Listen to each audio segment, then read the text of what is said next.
26. Duct tape. Jessica.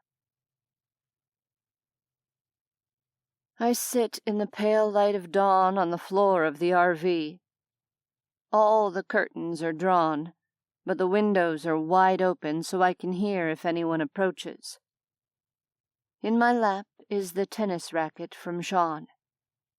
On the floor next to my knee is the pile of nails from Alvarez. I slide the nails through the slots in the top of the racket, securing them in place with the duct tape. I imagine Sean's expression if he knew what I was up to. He'd love to see me making use of his duct tape, most especially because I'm making a weapon.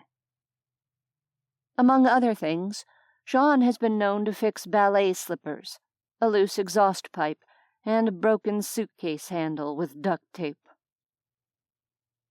When I finish, I hold up the racket and admire it. The dozen fat, rusty nails fan around the curve of the tennis racket like a mohawk. Looking at the weapon makes my blood sing. I am going to kill people today. I slide the racket between the bed and the wall, making sure it's completely concealed. There's nothing to do now but wait.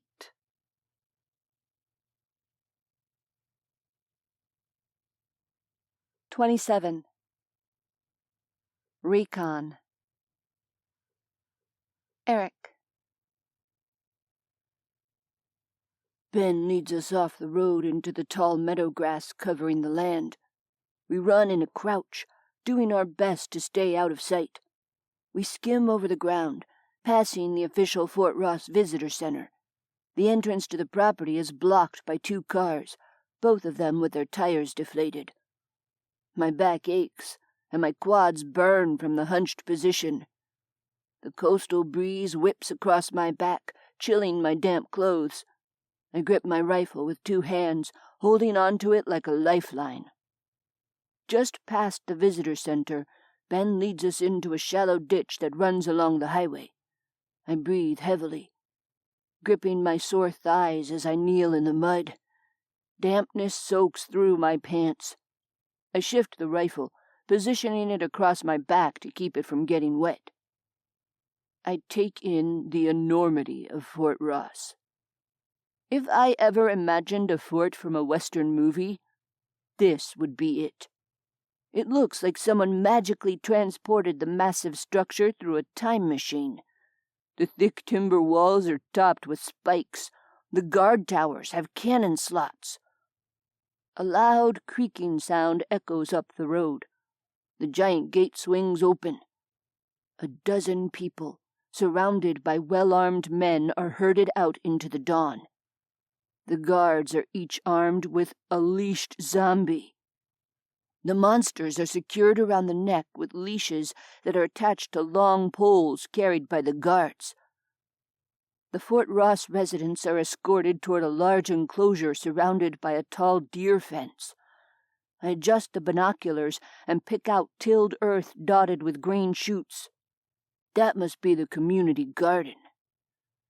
Once inside the enclosure, the men and women gather up tools, hoes, shovels, and buckets.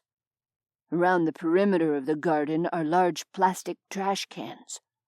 Those with buckets dip them into the cans. They come up dripping with water. Rain basins, I realize. There are some benefits to living in Northern California. There's always plenty of rainwater to go around. We need to scout the south side of the fort, Ben whispers. Follow me. Stay alert. He army crawls through the ditch. Ash follows behind him, and I bring up the rear. The earth is muddy from yesterday's rainstorm. My elbows and knees dig into chilly muck. Tom wouldn't recognize the person crawling through a trench with guns and grenades. Ben draws to a halt when we reach the south side of the fort. It looks much the same as the north side, a long wooden wall with zombies chained to it. Another group of people exits the fort, this one headed toward the ocean. The Fort Ross people carry fishing poles, nets, buckets, and tackle boxes. Like the first group we saw, the guards have leashed zombies. They laugh as they herd the fishermen toward the path leading down to the water, passing a cigarette amongst themselves. "I think it's safe to say Fort Ross has fallen," Ben murmurs. "Security is low. They have the zombies, but there are only 2 guard towers. We have to assume they have watchmen in both of them. As far as I can tell, there are no other watch points around the wall." I peer through the grass, studying the fort. Ben is right. We have the high ground on the fort. I can see enough to know there are no guards stationed on top of any of the motorhomes inside. There is no scaffolding along the interior fence for other watch stations. "She's relying on the zombies," Ash says. "Lazy, but somewhat effective," Ben replies. "It gives us a loophole to work with. We've seen enough. Let's get back to the rendezvous." We turn around in the ditch. This time, I lead the way as we army crawl back through the mud. The morning sun above us streaks the sky with pale blue and yellow. I keep my head down as I crawl, not wanting to be spotted by any of the guards in the garden enclosure. Then I hear the laughter.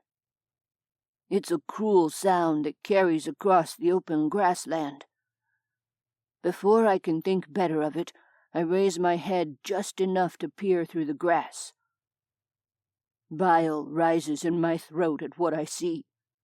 The guards are using the zombies to taunt the garden workers. They push the monsters close to the people, laughing as people dodge out of the way as they desperately continue to work. "Hijo de puta," Ash growls. I can't peel my eyes from the scene. A guard pushes a zombie in the direction of a teenage girl. She leaps out of the way. He laughs, pursuing her with dark glee down a row of tomato bushes. She scrambles backward. The guards chortle. The rest of the people look on in horror, all of them too afraid to speak. The man with the zombie chases the girl to the far side of the garden, straight into the hands of another guard. He flips her onto the ground, passing his zombie pole off to his friend. That's when the screaming starts. One guard stands over the scene with 2 zombies, laughing as his friend tears at the girl's clothing. My stomach churns. All the aches and pains and fear I've endured over the last 2 days fall away, seeming insubstantial to what this girl is experiencing. "You're such a con, Eric." I grit my teeth. Lila was right. I had been a con. I had been content to let the world pass me by without any discernible effort to participate in it. Not anymore. That was the old Eric. Before I can think better of it, I swing my rifle around. I reposition my body, leaning up against the side of the drainage ditch. I'm the best shot in Creekside. Everyone says so. Time for me to put that skill to use. I prop my elbows in the mud and raise the scope to my eye, sighting on the bastard terrorizing the girl. Ben pushes aside the muzzle of my gun. "Not now, Eric." "But—" "Don't be short-sighted." Ben leans forward. "I get it, Eric. I understand where you're coming from. But trust me when I say that saving that girl right now will cost a lot more lives in the long run. We can't go off half-cocked. We need to find Kate and come up with a solid plan." A long, low cry ripples through the air. The terror and anguish in that sound is a gut punch. Ben rests a hand on my shoulder. When he looks at me, I see something in his eyes I've never seen before. Compassion. Understanding. We'll get those fuckers, Eric. I promise. My throat tight, I nod. Turning away is the hardest thing I've ever done. Ash leads us north, crawling through the ditch in the lead. Ben is right behind her. I follow in the back, the rifle heavy across my shoulders. And then I hear it again. That long, low cry. Something in me snaps. Pivoting on my knees, I bring the rifle around.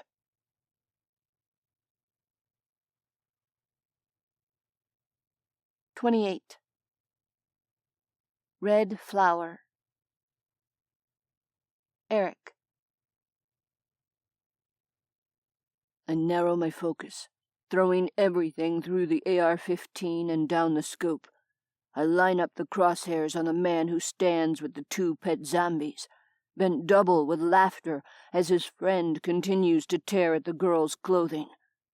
She puts up a ferocious fight, but the man is bigger and stronger. The crashing of the ocean fades to nothingness. All physical sensation disappears, sucked away as I hone in on the asshole with the zombie pets. "You've got this, Eric." Lila's voice rings through my mind, so clear and vehement that my skin shivers. I exhale and pull the trigger. The rifle cracks, kicking hard against my shoulder. The first guard falls. The rapist leaps to his feet, dick hanging out of his pants. The AR-15 automatically kicks another round into the chamber. Exhale, fire. Another kick from the rifle. Another asshole drops. A thrill shoots through my bloodstream. "Eric!" Ben hisses. "What the fuck? You're going to bring holy hell down on our heads." I ignore him. The teenage girl turns, scrambling away from the fallen guards. She isn't fast enough. One of the pet zombies, no longer restrained, pounces on her. Her scream tears into me as the zombie tears into her. No. No. This wasn't supposed to happen. I was supposed to save that girl. Her screams rake at me as a zombie sinks its teeth into her abdomen. An echo of a scream from the past blasts through me. Lila. Instinct takes over. I raise the rifle and sight down it. This is what I should have done for Lila. Sight. Exhale. Fire. The girl falls. Her face turns into a red flower. I drop the rifle, hands shaking. The trembling spreads up my arms like a wildfire. Chaos envelops the garden. The workers turn upon their captives. It's mayhem. Shots are fired. More screams erupt. I can't see anything beyond the mass of churning bodies. The shaking in my arms travels up my neck, making my teeth chatter. I close my eyes, trying to block it all out. All I see is the girl, as my bullet turns her face into a flower of death. I killed her. No, I amend, thinking of Lila. I released her. I should have released Lila. She shouldn't have had to do it to herself. I did the right thing for that girl. "Damn it, kid," Ben says. "Time to go." His voice cracks like a whip as he jerks me to my feet. Ben breaks into a sprint, tearing out of the ditch and back onto the road. I sling the rifle over my back and sprint after him, grateful to be moving. Bloody red flowers bloom all around me. I see Lila and Tom in my periphery, the two of them pumping their arms as they sprint beside me. Run, Eric! Don't let up, little brother. You did the right thing, Eric. Justice was served, little brother. I'm fucking losing it. That's all there is to it. I'm hearing and seeing my brother and my dead girlfriend. Hallucinations. Kate told us a horned rabbit visits her on long runs, her imaginary friend. That must be what's happening to me. I'm hallucinating. I'm a real ultra runner. I'm also a failure. I tried to save that girl, and I got her killed. And I've given up our location and revealed us to Rosario. Maybe there's always some part of me that will be a con. Just as we reach the entrance kiosk, the fort gates are thrown open. Men and women on dirt bikes pedal out, riding two to a bike. The one on the back fires guns while the people on the front of the bikes pedal. I count 6 bikes. The zombies around the fort go ballistic. They keen, howl, and scratch at the open air, yanking against the chains restraining them. Shouts of warning erupt from the garden. People scream, stampeding toward the gates. The zombies and the guards are left lying on the ground, their bodies unmoving. Shots ring out from the bikes. Several people in the garden drop, felled by bullets. Fuck. Ben drops to his knees, bringing his rifle up to take aim. You guys get the hell out of here. I've got this. Fuck that. Ash brings up her Glock. I might not be as good a shot as Eric, but I can still take down assholes. This is my fault. I'm not leaving either. No way am I going to leave those people to be slaughtered. Not when I can do something about it. For what it's worth, Eric, I'm glad you tried. Ash's grip is rock steady on her gun. It was the humane thing to do. I set my stance and raise my AR-15. We're much closer than we were before, no more than 200 yards from the guards who advance on them. I stare down the scope, zeroing in on the first of the dirt bikes. My shaking hands miraculously still. I've never had to take out a target moving at high speed. Sweat breaks out along my forehead and upper lip.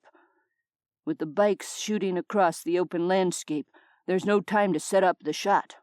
Damn it. I fire.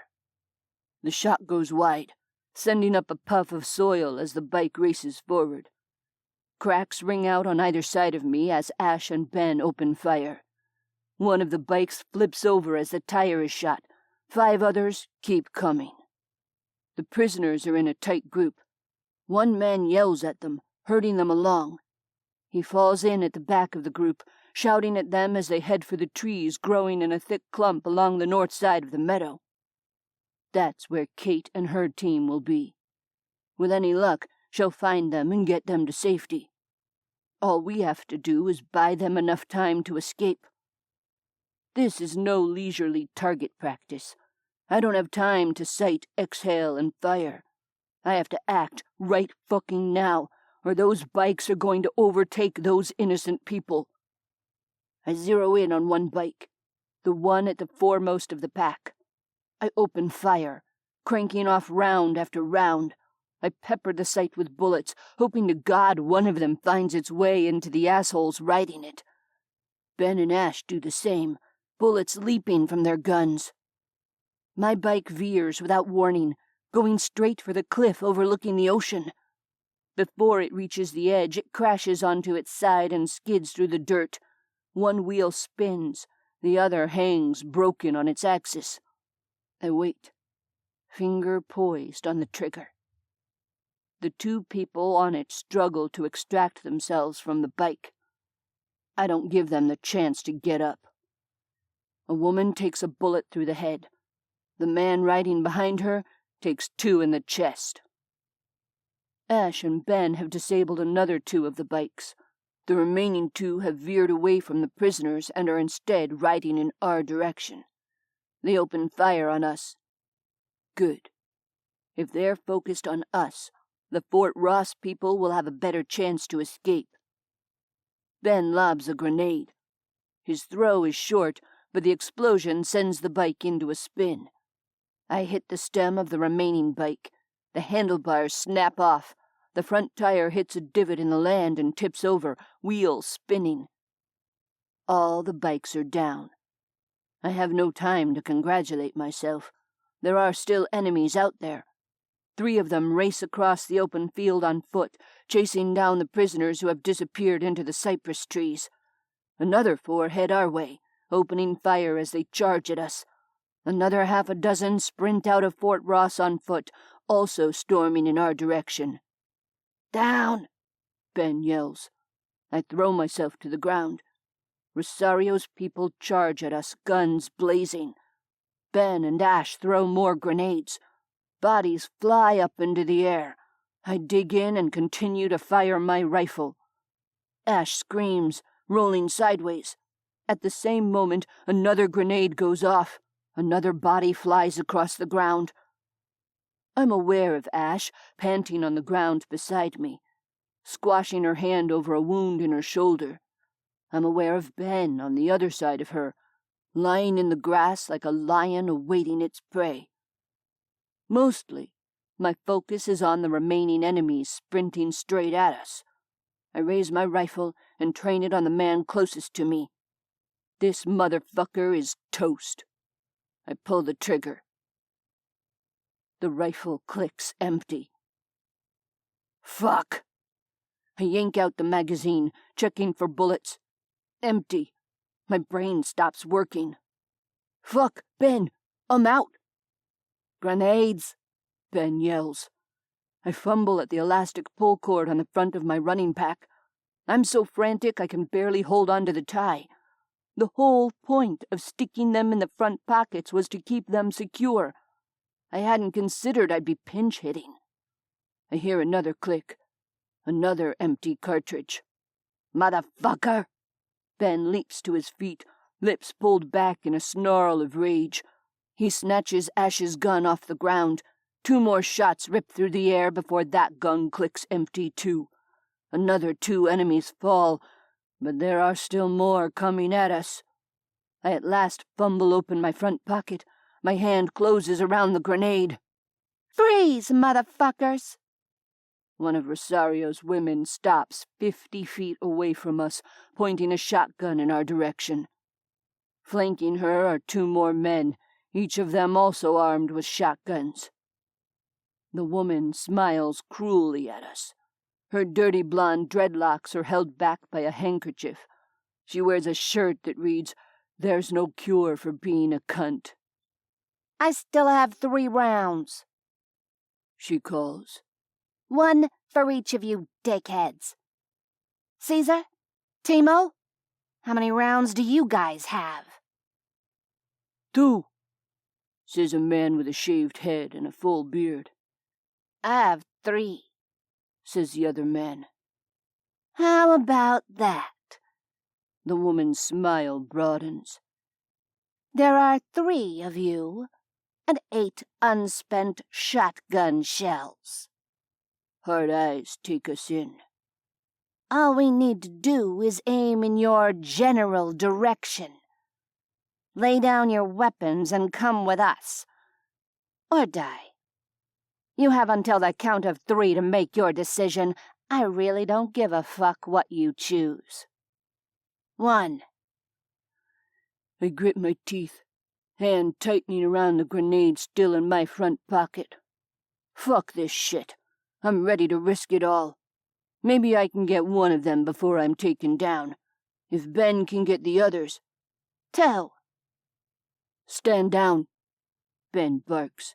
He throws his gun to the ground. His words stun me. The command in his voice makes my fingers loosen around the grenade. In a softer voice, Ben says, "They'll never get the pin out before they gun you down, son. Stand down. Now." I release the grenade and raise my hands in a sign of surrender. The woman's face curls into a full, nasty smile. "That's what I thought. Get on your knees, dickheads. You're about to meet Mr. Rosario." This statement is followed by laughter from the two lackeys. It sends a spear of dread down my spine. It makes me think that, right about now, I might be better off dead.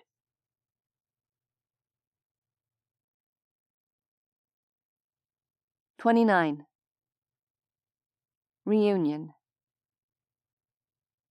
Kate. Gunfire. Screaming. Hot dread fires in my veins. I break into a run, tearing through the cypress grove on the northwest side of the fort. "Kate!" Caleb hisses. "Kate, wait!" I ignore him. Panic mounts within me. Ben, Eric, Ash. Without a doubt, I know they're caught up in whatever is going on. The trees are obscuring my view. I race through them. Before I realize what I'm doing, I find my gun gripped in both hands. I raise it, finger poised over the trigger. More gunfire. More screaming. Ben, Eric, Ash. What's happening? I hear voices. Pounding feet. I drop behind a tree for cover. I widen my stance, putting one foot slightly behind the other for extra support, just like Ben taught me. The gun balances in front of me, pointed in the direction of the noise. Caleb and Reed catch up to me. They take cover behind two trees of their own. We wait. Voices and footsteps hurtle toward us. The first person I see is a short woman in clothes that had probably once been tight on her. They now hang on her shoulders, revealing a thin frame. She can't be much older than me. One look at her eyes tells me she's terrified. She doesn't have the look of Rosario's people. Still, I'm not willing to risk my life, or the lives of my people, on an assumption. "Stop!" My voice cracks through the trees. The woman grinds to a halt, looking around with wide eyes. Another half-dozen people rush into view, all of them right on her heels. "Stop right there," I command. More people appear, almost a dozen in all. There are no children, only men and women between the ages of 20 and 40. A few of them are armed. They halt as they catch sight of me, Caleb, and Reed. All three of us have our weapons drawn. "Who are you?" I demand.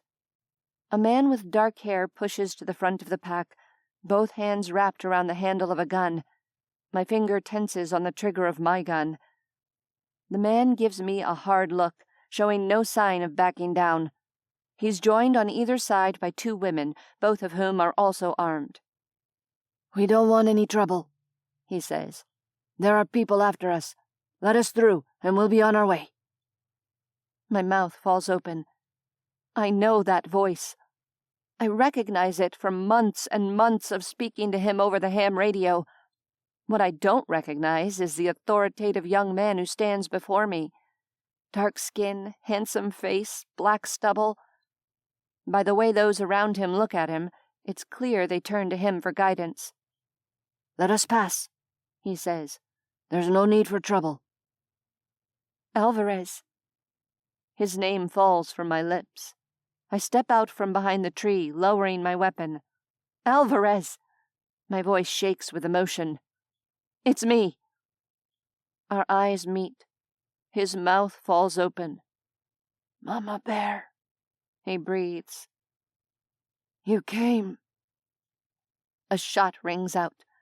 A person at the back of the cluster falls to the ground with a cry. 4 people with guns burst into view. I immediately recognize them as Rosario's people. The mismatched clothing, the unkempt hair, and the feral eyes are all a dead giveaway. "Down!" I shout, raising my gun. Alvarez and his people don't have to be told twice. They throw themselves to the ground as Caleb, Reed, and I open fire. I was never a great shot, but I am decent at close range. Rosario's people have handguns, but they don't have the protection of a cypress. Their shots thunk into the trees as our guns crack through the clearing. I've killed people before.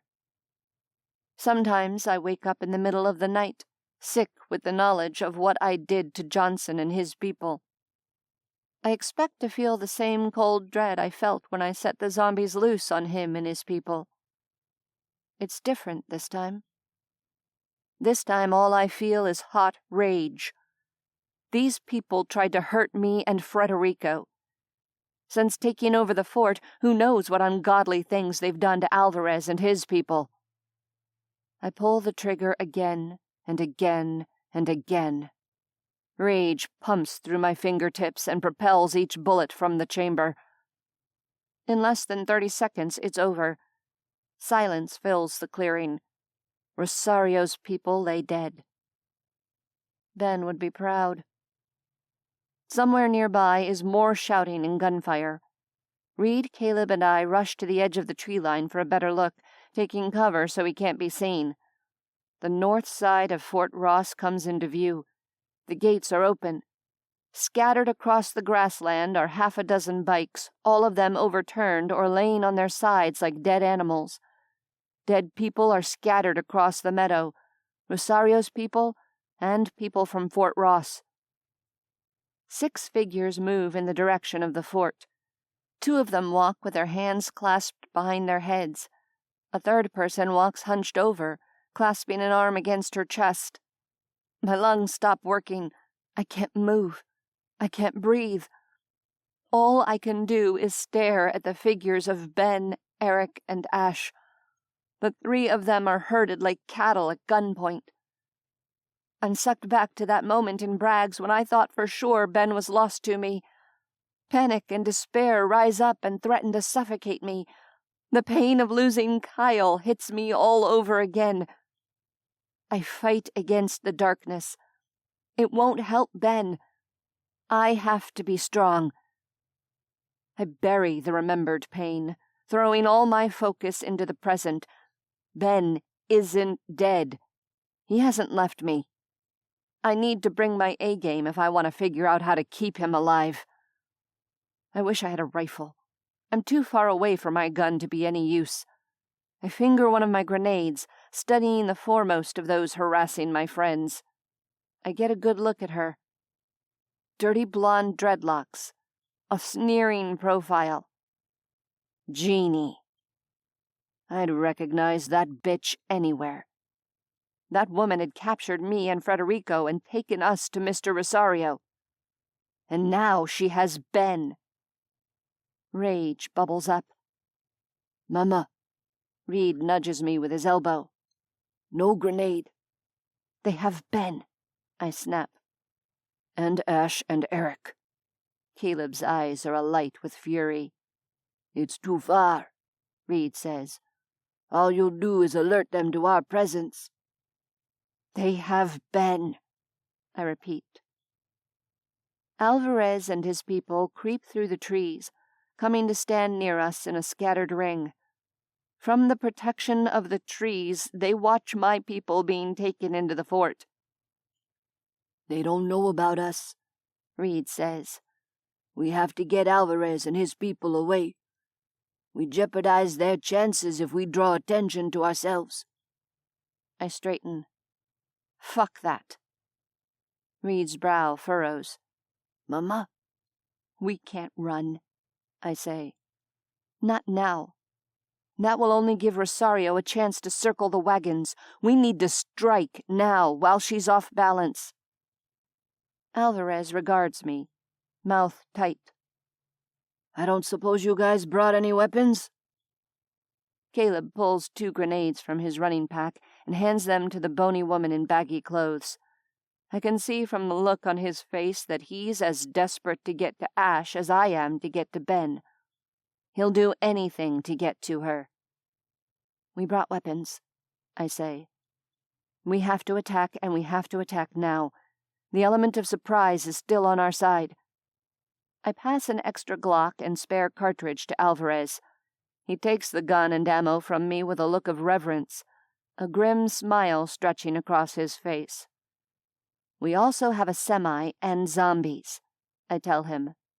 You take your people and circle around to the south side of the fort with our grenades. When you see me coming from the north, I want you to blow the south wall. We'll take them from 2 sides. Alvarez stares at me like he's seeing me for the first time. That's insane. We can't destroy the walls of the fort. We can't bring zombies here. We can and we will. We have to strike hard and fast. I'll rain holy hell down on Fort Ross to save Ben and the others. The longer we wait, the more people are going to die. Alvarez stares at me. I see the calculations whirling behind his dark eyes. Our attack will jeopardize the home he's worked so hard to build. You'll lose the fort completely if you don't do this, I say softly. We can't bring zombies here, Alvarez says. We've worked hard to clear this area. I shake my head, cutting him off. Rosario has us outgunned. A surprise attack won't be enough on its own. The only thing that will tip the balance in our favor is the zombies. They'll cause confusion and give us a chance to gain the upper hand. If you bring zombies to Fort Ross, innocent people will die, says a man from Alvarez's group. What do you think will happen if we run and hide? Caleb's jaw ripples with tension. Rosario will want retribution for what's just happened. She won't stop at killing our people. She'll punish yours too. Alvarez's eyes grow distant. In that split instant, I know he has someone back in the fort he cares for. We have a secret weapon, I say. A way to control the zombies with alpha language. There isn't time to fill you in on the details. I need you to trust me, Alvarez. If you knew the shit we went through to get here, you'd know how badly we want to save your asses, Reed adds. Alvarez's black eyes settle on my face. In the last 10 seconds, they've hardened with conviction. He nods at me. Okay. We'll follow your plan. My people have weapons stashed around the fort. This counterattack is sooner than they expected, but they're ready to fight. There's a small beach just north of here, accessible by a trail. It's hard to find if you don't know it's there. Rosario's people haven't found it yet. I keep a rowboat stashed there. Steve, I need you to take our people around the cove and come up from the back. Will you do that? Yeah. A lean, muscular man steps to the front of the crowd. You can count on me. Alvarez scans his people. I need volunteers to go with Steve. You can leave if you want to. I won't force anyone to stay and fight. No one budges. His people are scared. Who isn't? But I see resolve in their faces. That's what I'm talking about. Caleb swings off his pack and unzips it. I have 3 more grenades and 2 extra guns. Who wants weapons? Alvarez's face flashes pride as his people crowd in. Reed and I join Caleb, handing out grenades and extra weapons. By the time I'm finished, all I have is my knife, Zombat, and Glock. I hang on to the gun for Ben. He'd want me to have it. Steve leads his group toward the cliffside beach where the boat is hidden. To my surprise, Alvarez stays behind. I'm coming with you, Alvarez says. If I'm going to allow zombies into Fort Ross, I need to be the one to bring them here. We're playing for keeps here, Mama Bear. I don't intend to lose. I look north, back toward Highway 1. I hope you're ready to run your ass off. You're fucking crazy. Do you know that? I've been told that once or twice. Alvarez flashes me a grin. I see a trace of the young soldier I met at the beginning of the outbreak. My heart swells with affection. He wraps me in a bear hug. Thanks for coming, Kate. I hug him back. We have to look out for each other. It's the only way we're going to survive. Reed bounces on his toes, something he often does when he's getting ready to run. I'm ready to sow seeds of death and destruction, he says cheerfully. Caleb cracks his knuckles, nostrils flaring as he stares in the direction of the fort. I'm ready to blow some shit up. You'll get a chance to do both, I assure them. But first, we have to get the semi. And the zombies. We set out together, the four of us running hard. The cypress grove conceals us from anyone who might be watching from the fort. I'm coming, Ben. Just hold on until I get there.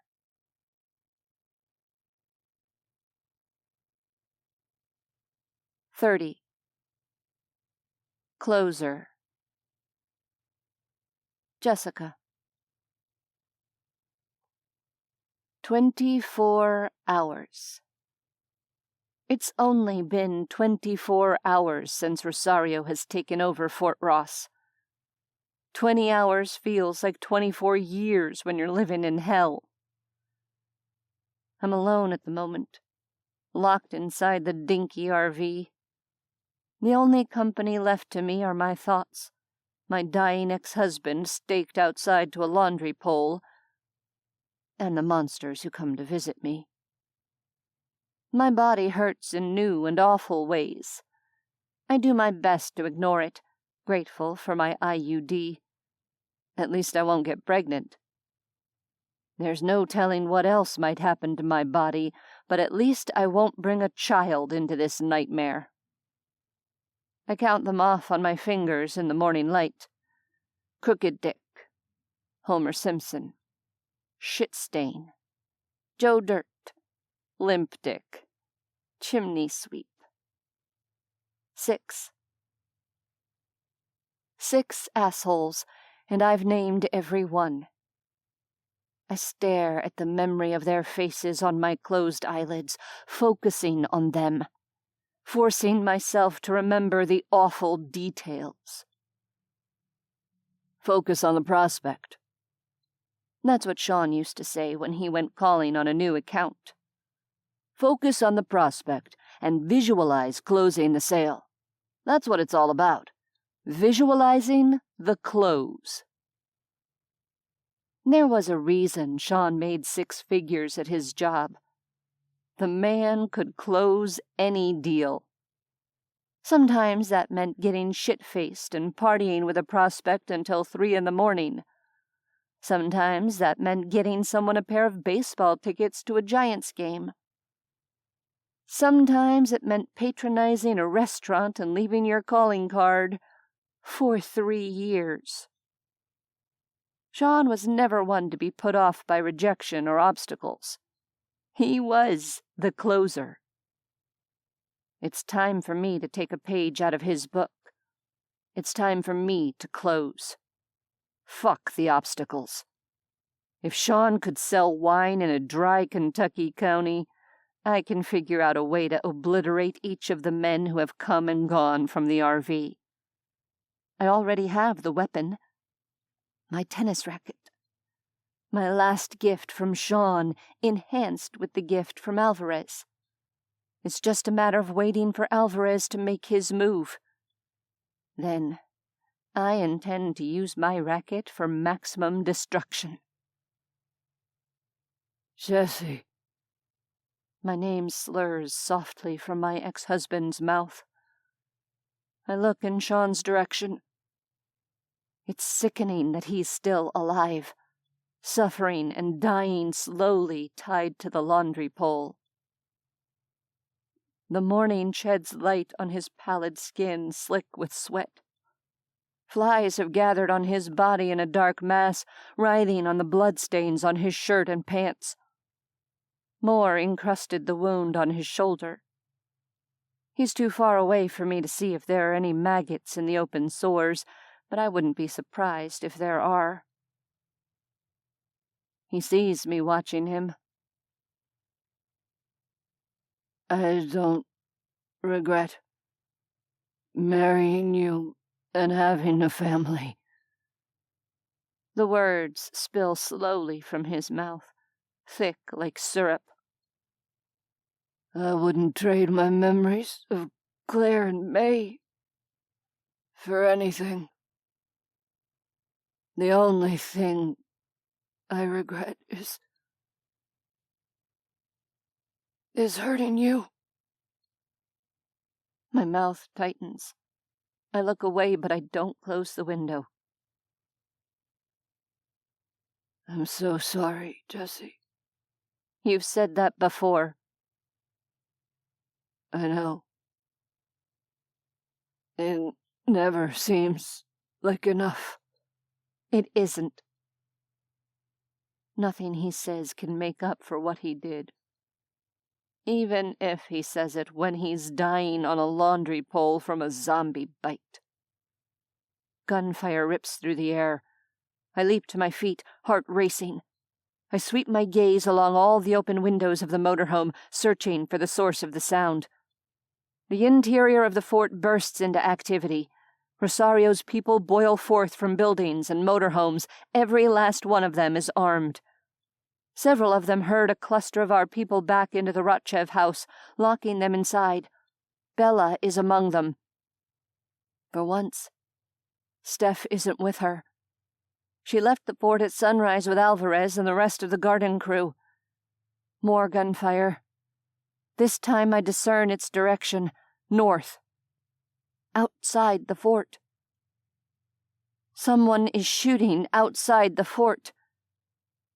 Alvarez. Steph. They're on the north side of the fort. That's where the gardens are. Alvarez. Steph. I slam my hand into the back of the driver's seat in fear and frustration. What's going on? Sean slurs. Someone is shooting on the north side of the fort. Sean groans. Alvarez? Fear beats inside me. The attack was scheduled for tonight inside the fort. If there's fighting outside now, that means something has gone wrong. Rosario's people jump onto dirt bikes and ride out of the fort. The rest race around in disorganized confusion. There's no sign of Rosario. Now, I think, now is the perfect time to attack. Their attention is diverted. If we were united, we could rush them. Except we aren't united. One workforce is outside in the garden, another is down in the water fishing. The strongest of our people are in both of those groups. Those of us left inside include kids, a few elderly, and those less able-bodied. There are no leaders inside, no one to lead an exodus from the Rotchev house. My gaze narrows on the Rotchev house. It's roughly 50 yards from where I stand. There are half a dozen guards surrounding it. Another contingent of Rosario's people has been sent out of the gates to confront whatever trouble is brewing out there. Is it Alvarez? Is he fighting back? Did he hatch a new plan since we spoke last night? I can't just stand around and stare out the window like an idiot. No one is watching me, and Alvarez might need my help. I have to do something. It's time to be a closer. Licking my lips, I crawl onto the bed and kick out the window screen at the very back of the motorhome. Jesse, Sean whispers. I ignore him as I slip out the window to the ground. I crouch behind the RV. The escalation of gunfire makes my skin crawl. There. A pile of firewood lies no more than 10 feet away. Alvarez kept it stocked at all times near the community fire pits. Tucked at the bottom of the pile is a small wooden box, an old jewelry box repurposed for the apocalypse that contains matches and lighters. Our community knows it's there, but Rosario's people haven't found it yet. My eyes dart left and right. No one looks in my direction. I sprint from the safety of the RV straight toward the wood stack. I skid into the dirt behind the logs, fingers scrabbling in the dirt as I fumble out the box. I crouch there, box cradled against my chest. A fire. A fire could be just the thing. A distraction for Alvarez and the others fighting outside. The gates are opened. Someone runs inside, shouting for Rosario. We got them, a man crows. We got the fuckers who attacked us. My heart stills. Dread pools in my belly. I peek out from behind the woodpile. Rosario descends from her RV as 3 prisoners are prodded into view. I experience momentary confusion. I expect to see Alvarez or others from Fort Ross, but I don't recognize any of the prisoners. There's a middle-aged man with gray stubble, a young man with glasses who doesn't look old enough to drink, and a dark-haired woman with a bleeding shoulder. Could these be Alvarez's friends from up north? Could that be the legendary Kate I've heard so much about? Whoever they are, they're in trouble. Rosario looks like she could breathe hellfire. And then a wheelbarrow comes into the fort, pushed along by one of Rosario's minions. Inside the wheelbarrow are bodies. I recognize them instantly. I see the blue denim shirt of George, the purple socks of Chloe, the red cable-knit sweater of Barb. And on top of the wheelbarrow is the body of a teenage girl. Her face is an unrecognizable bloody mess, but I'd know it anywhere. It's Steph. Steph. And she's dead. Something snaps inside me. Up until this moment, I thought I'd been carrying around enough rage to incinerate half of Canada. I didn't think it was possible to hold another drop. I was wrong. The fury inside me now is like a frothing demon. These assholes are going to pay for hurting Steph. Clutching the box of matches and lighters, I race back to the RV and climb inside. One thing is for certain. Fort Ross is going to burn.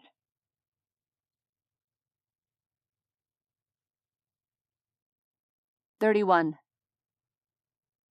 Prisoners. Eric. I don't know if I'm going to live or die. Whatever is about to happen, I know it's going to be bad. As we're herded at gunpoint inside the looming walls of Fort Ross, my stomach turns. I'm so scared, I think I might throw up all over my shoes. The walls are imposing. The ring of zombies, terrifying. The monsters are worked up after the short battle. They moan and keen, jerking against their chains as they attempt to reach us. You'll be lucky if Mr. Rosario throws your asses to the dead. The woman with dirty blonde dreadlocks jerks a thumb at the zombies as we pass them. Her lips curve into a cruel smile. Something tells me you aren't going to be lucky. A crowd has assembled at the open gate, all of them armed with rifles and handguns. They have the same faded, grungy appearance as our captors. Bushy beards, long hair, and dreadlocks are a common theme. At the front of the crowd stands a large woman with tanned skin. Her gray hair is shorn short. She wears a flowing, dark green cotton dress. Birkenstocks cover her feet. At first glance, she looks like a stale housewife who's given up on life. Except there's a pocket of space surrounding the woman that bespeaks of deference, and the angry set of her jaw and the fire in her eyes doesn't belong to a depressed housewife. Without a doubt, I know I'm looking at Mr. Rosario. A wheelbarrow rolls up beside us. Inside are the bodies of Alvarez's people. On top is the body of the young woman I'd tried to save. I avert my eyes, unable to look at her. Jeannie. Mr. Rosario gestures to the dirty blonde woman escorting us. What have you brought me? Dead slaves. Jeannie jerks a thumb at the wheelbarrow full of bodies. And these rats killed Jake, Bruce, Twyla, Two-Bit, Dave, and Susie. Jeannie delivers a sharp kick to my lower back. I pitch forward onto the ground, getting a mouthful of dirt in the process. I stay where I am, pretty sure attempting to stand will only earn me another kick. Nearly a dozen slaves escaped from the garden. Jeannie plants a boot in Ben's backside, sending him to the ground beside me. Our eyes meet as we lie in the dirt. I see gritty determination in the older man's face. Good. At least one of us isn't scared shitless. And half the fence around the garden is torn down. The deer are gonna get everything. Jeannie kicks Ash into the dirt. She delivers a second kick to Ash's ribs before planting a foot on the back of her head and grinding her face into the dirt. Ash doesn't cry out or fight. When Jeannie removes her foot, she turns her head to the side, panting for breath. Dirt is smeared all over her face. Her shoulder is soaked in blood. The three of you have caused me a lot of trouble, Mr. Rosario says. Tell me, who sent you? Ben speaks up before either Ash or I can attempt to answer. Medieval John. As soon as Ben says the name, every drop of sound is squeezed out of the crowd. Not that they'd been loud or raucous to begin with. Even the zombies are subdued. Medieval John. My mind races. Why did Ben just say that? What did you say? Mr. Rosario's voice is flat. Medieval John sent us, Ben replies. He's taken over the town of Westport. Is that so? Mr. Rosario's eyes narrow. You're saying you work for him? He sent us to recon Fort Ross. And you figured you'd shoot up my people in the process? He told us to send you a message. Wanted you to know you're not the only game in town. Rosario barks out a laugh. He would. Tell me, what is Medieval John up to these days? He's fortified Westport, I say, afraid to let Ben do all the talking. He's leading a group of survivors. Mr. Rosario snorts. Medieval John doesn't lead. He dictates. She studies the three of us lying in the dirt. Since he was so kind to send me a message, I'll send him a reply. She jerks a thumb at us. Get them up. The crowd around Rosario surges forward.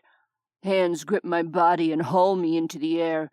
Ben and Ash are likewise lifted. Wooden buildings of a lost era rise on either side of my periphery, at odds with the motorhomes parked inside. The crowd weaves through the vehicles, carrying us into the heart of the fort.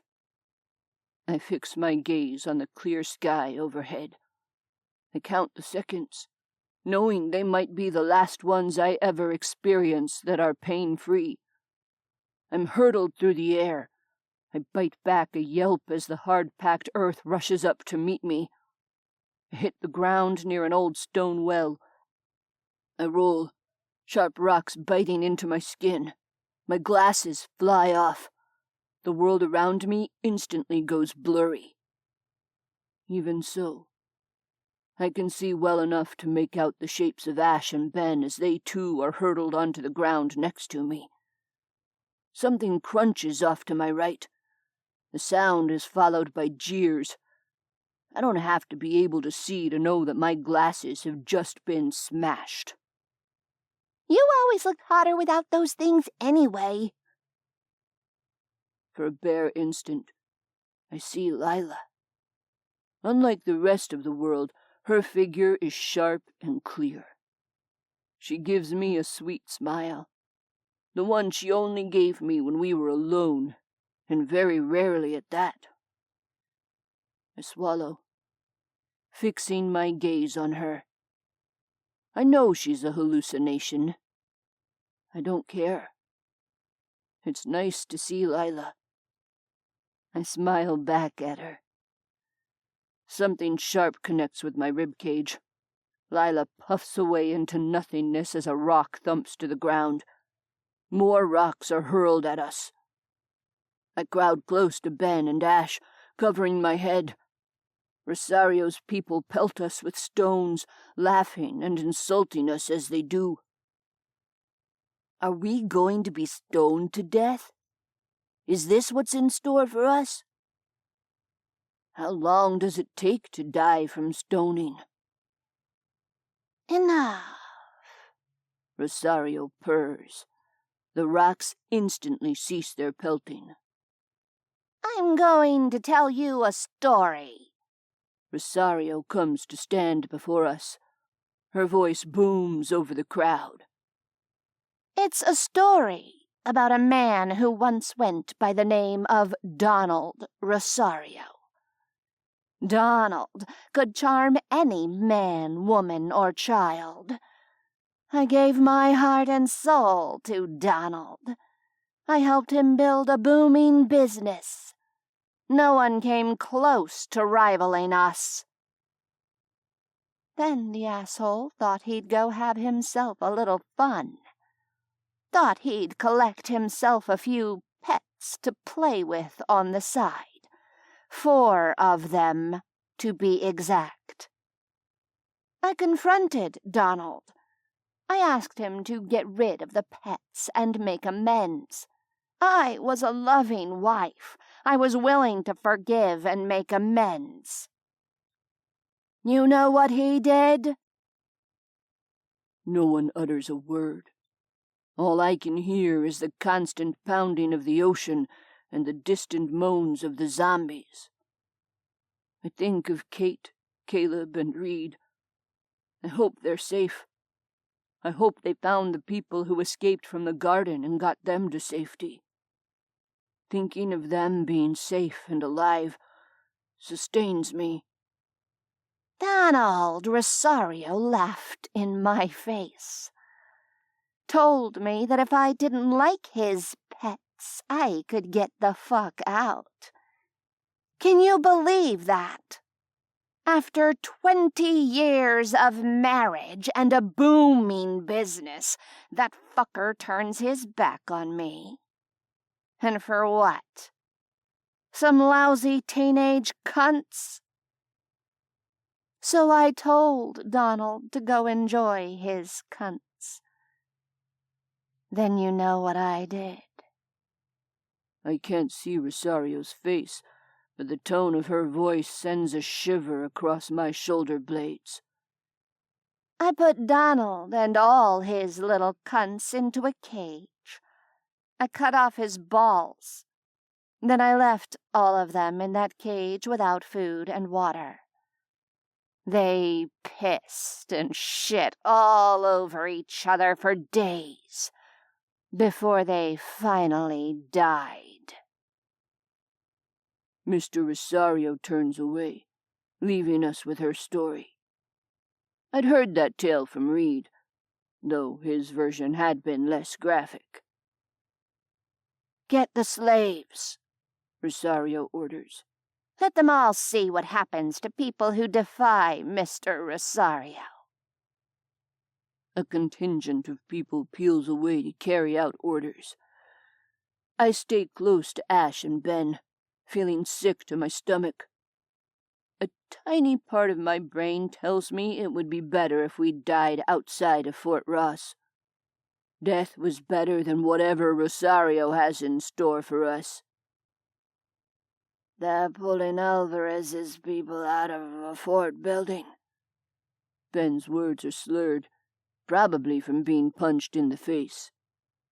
There are more guards with zombie pets on poles. They're hurting the people this way. I squint, though I can't make out anything more than shifting colors and blurred shapes. The shapes and colors draw near. They're pushed in a tight circle around us. Rosario's people spread out around them. I hear the clacking of teeth and the moaning of the zombie pets. Now that they're closer, I can better discern the shapes of people. I see men, women, and children. And though I can't make out their individual faces, I recognize postures of abject fear, the cowering forms and hunched backs, the littler forms that cling to the legs of adults. Mr. Rosario climbs onto a stool to address the people. These idiots were sent by my enemy to deliver a message to me. They thought it was okay to kill some of my people. It's time for me to send a message back to my enemy. The air is hushed with anticipation. Rosario flicks her fingers. 6 men advance on us. They're big, muscly men. My mouth goes dry. Be strong, Ben whispers to us. Remember what Kate told us. You are more than your pain. You, whatever else he was going to say, is lost in an explosion of pain against the side of my head. I've never been hit before. Oh, sure. Tom and I used to wrestle and knock each other around. Sometimes we were even mad when we did it. But I've never been punched like the high school dweeb. That's how it feels when the first blow lands. Like I'm the nerd caught by the bullies. It makes the previous stoning seem like kitten's play. Blows rain down on me. My head, my stomach, my back, my legs, everywhere. I try to go inside myself. I try to remember all the tidbits of pain management Kate taught me. I can't summon a single one of them. I curl myself into a ball, wrapping my arms around my head in a feeble effort to protect it. How long does the torment go on? 10 minutes? 10 hours? I'm not sure. When it abruptly stops, all I can do is lie panting on the ground. I thought I was sore after my first day of training with Kate. I thought I was sore after running the Lost Coast. I thought I'd endured the pinnacle of pain when we ran from the fire outside of Bragg's. I was wrong. Until today, I never knew the true meaning of pain. Let this be a lesson to all of you.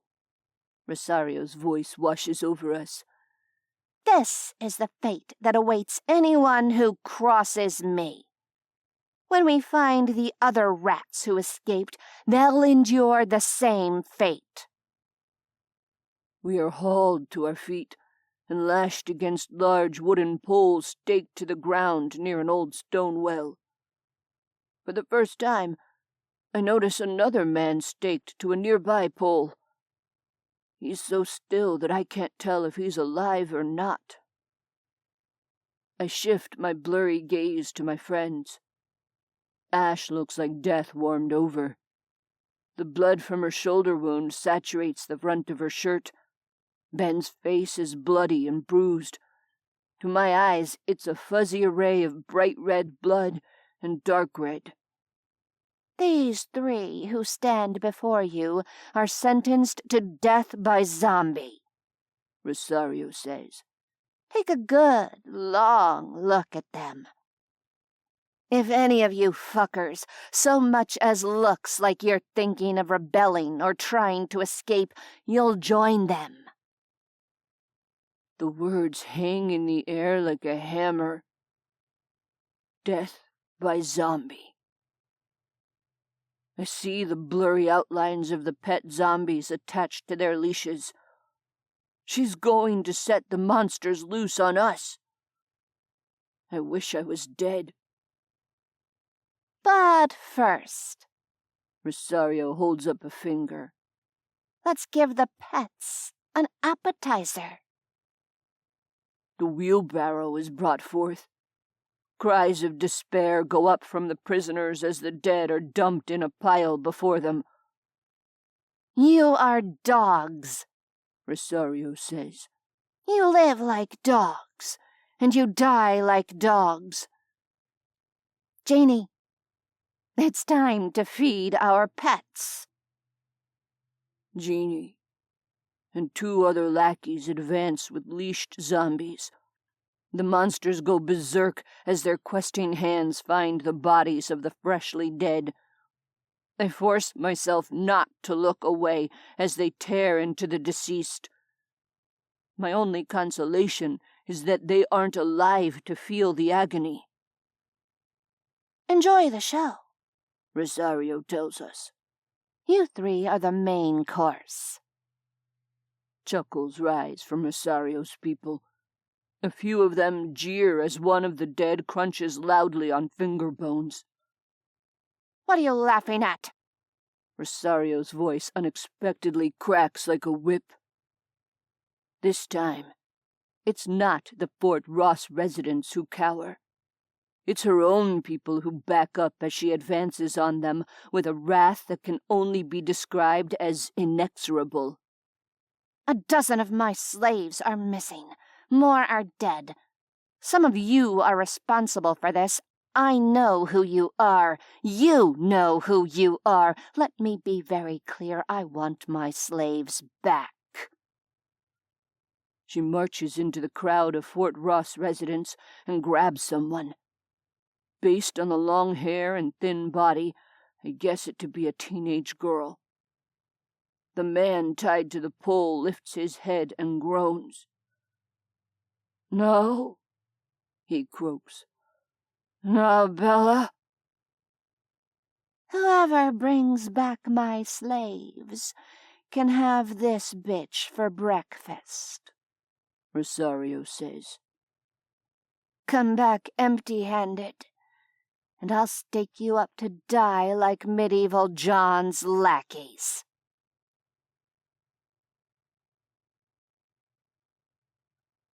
"32. Wild Thing. Kate.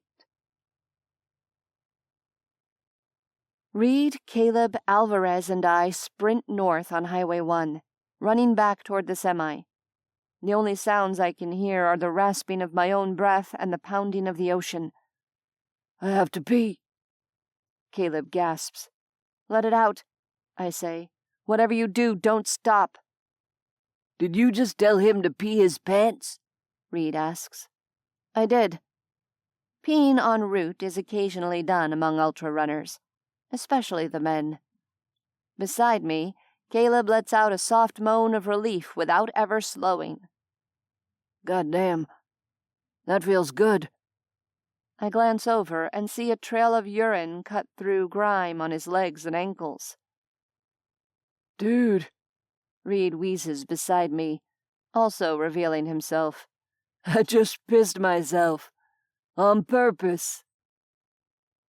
"This is a good reminder of why I don't want to be an ultra runner," Alvarez wheezes. "You guys are fucking disgusting." Even though my chest is cramped from harsh breathing, I bark a laugh. The guys join me, their amusement brief and sharp. "Hopefully, we'll live to tell the story to the guys back at Creekside," Reed says. That sobers the moment. Worry for Ben, Eric, and Ash crashes back in. I lean into the sprint, pushing as hard as I can. The boys keep pace with me. 30 minutes later, Wild Thing looms into view. The pack of zombies we led here are massed around the semi. "That's going to be an issue," Alvarez says. "How are we supposed to get to the semi?" "Just wait," Reed says. "Mama Bear has a surprise." Does this have to do with the alpha language you alluded to? Alvarez asks. Yeah. Remember how I told you we were studying alpha zoms? Watch this. I pull out the recorder, unwrapping it from the plastic baggie. I'll take care of the zombies. As soon as there's an opening, get to the semi and open the trailer. Get the ramp in place. Alvarez shakes his head at me in disbelief. Aye, aye, Mama Bear. This had better work, or we're all zombie meat. I hit play. The clicks and keens of the Alpha roll out of the speaker. The reaction of the zombies is instantaneous. They snap around in eerie unison, pivoting in my direction. They totter toward me, moaning and scratching at the air as they unwind from the semi like a spool. Holy fucking shit, Alvarez mutters. He dashes away, following Caleb and Reed as they circle wide around the semi. They head for the newly formed opening. I grit my teeth, never taking my eyes from the horde advancing on me. I draw them away from Wild Thing. The recording comes to an end. My fingers dance over the buttons, hitting rewind, stop, and play in rapid succession. The clicks and keens play a second time, drawing the zombies farther away from the semi. A single zombie lurches sideways, away from the rest of the horde. It cocks its head in my direction before letting out a long string of clicks. Shit. Another Alpha. I could use Johnny and his airgun right now. Rewind, stop, play. The horde never stops advancing. Over their heads, I see Caleb, Reed, and Alvarez make a dash for the semi. Caleb snatches the keys stashed on the front wheel. The three young men haul ass to the back of the trailer, unlocking the door and getting the ramp in place. Many of the zombies twitch at the noise made by the boys, but the Alpha recording overrides their instinct to move toward noise. As soon as the ramp is in place, Caleb hauls ass back to the cab and jumps inside. Reed and Alvarez scramble first onto the hood of the cab and then onto the top of the trailer. The Alpha comes in my direction, still clicking. I keep my eyes on it, hoping it won't choose to issue a conflicting order. Reed and Alvarez pull out their guns, looking to me for permission. I shake my head. The Alpha hasn't yet done anything to jeopardize the mission. I don't want to rile up the horde with gunfire if I don't have to. The Alpha continues to move in my direction, head cocked and listening. It looks eerily self-aware. I make a hard left, putting several dozen regular zombs between me and the Alpha. It's comforting to know Reed and Alvarez can shoot if necessary. Rewind. Stop. Play. Come to Mama Bear, I whisper. Rewind. Stop. Play. The Alpha suddenly lets up a long, ululating keen, followed by a string of clicks. The sound sends cold shivers across my shoulder blades. The zombies begin to rotate away from me and in the direction of the real Alpha. The Alpha has turned toward the semi, nose lifted and scenting the air. Shit. Can it smell Reed and Alvarez? I can't risk it. Johnny said that getting rid of the Alphas was the best way to maintain control of the herd. The monster is on the very edge of the horde. I make a hard left, sprinting straight at the Alpha. I raise my knife. I see the moment when the Alpha registers the threat. It lets out a long hiss, pivoting to face me. I spring forward and strike. Hands encrusted with dried blood reach for me, pawing at my clothes. My knife punches through its skull. The Alpha lets out one last hiss before dropping at my feet in a puddle. Just as it falls, two more zombies close in and reach for me. I stumble back. Gunfire cracks. The two zombies fall. Shit. I'd hoped to dispatch the Alpha silently. The gunfire acts like a fire accelerant. The zombs instantly switch into feral mode.